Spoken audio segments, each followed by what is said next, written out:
Janbreth the mermaid.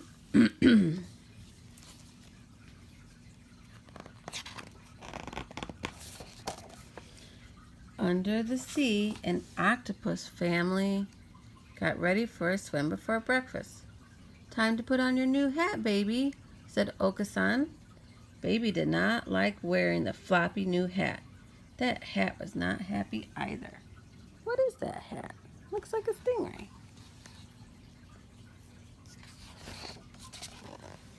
As the octopus family set off behind their house, a little mermaid spotted their front door. There she is. Canero had been drifting in a warm current with her pufferfish friend. "Take care," Puffy warned.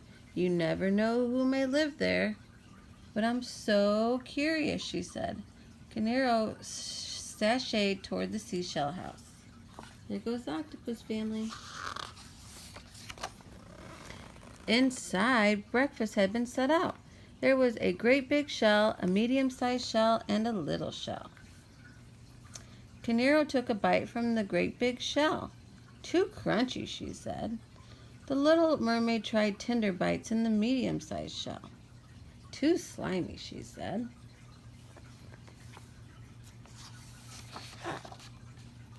Puffy could guess what was coming next. Canero sidled up to the little shell. In a minute, the tempting tidbit had disappeared. "Just right," she said. "All gone," said Puffy, as he wondered whose breakfast it really was. It was that baby's. Off its hat. Canero floated around the seashell house and saw 3 chairs. There was a big chair, a medium-sized chair, and a little chair. She sat down in the large coral chair.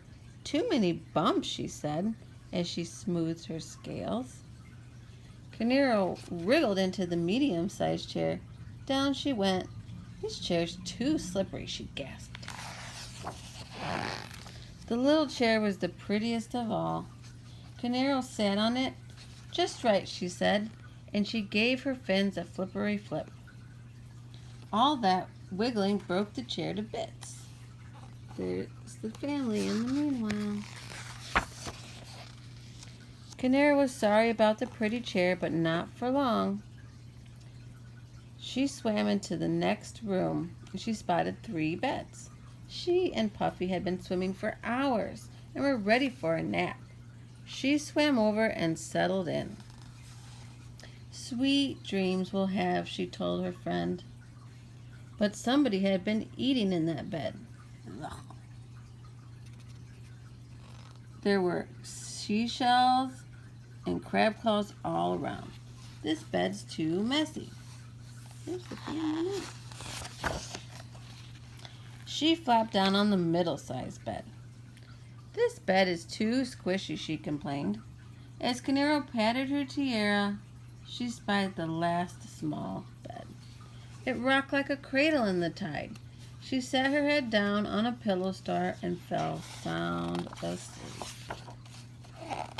Soon the octopus family returned over the sandy shoals. Right away, Oda-san saw his breakfast shell overturned. "Someone has been crunching on my crustaceans," he said, turning pink. Oka-san huffed. "My breakfast has been splashed." She turned pinkish too. Baby looked around for her breakfast, but all she saw was the upside-down shell. "Someone has been eating my breakfast, and there's nothing left for me," she cried. It's the saddest thing.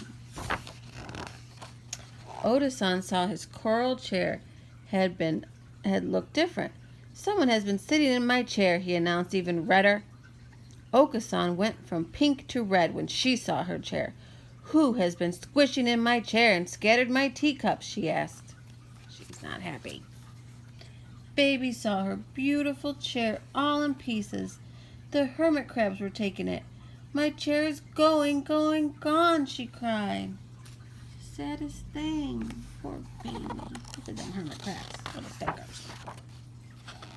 Sensing something else was amiss, Oda-san squeezed into the bedroom. Someone has been sleeping in my bed. He blasted ocean water and kicked up the star-shaped sand. Puffy felt the ripples of Ogasan jet toward her bed. The soft seaweed she liked to drowse in was tangled and torn. So sad.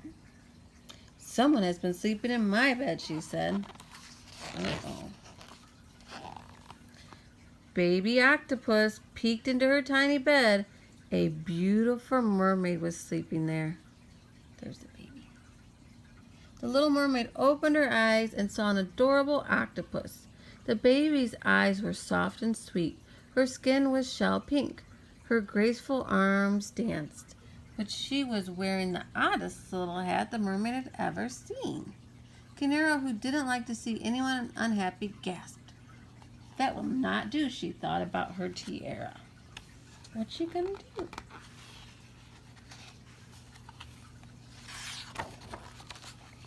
Just then, all three octopuses reached for Canaro with their 24 arms.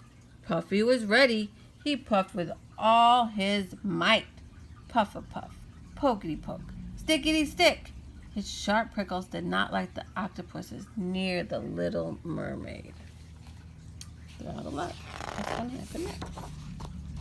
Canaro, Puffy, and their new friend Ray floated away in the warm current. They couldn't stop smiling about the baby octopus. What's going to happen? Where's her tiara? She looked radiant in her beautiful new tiara.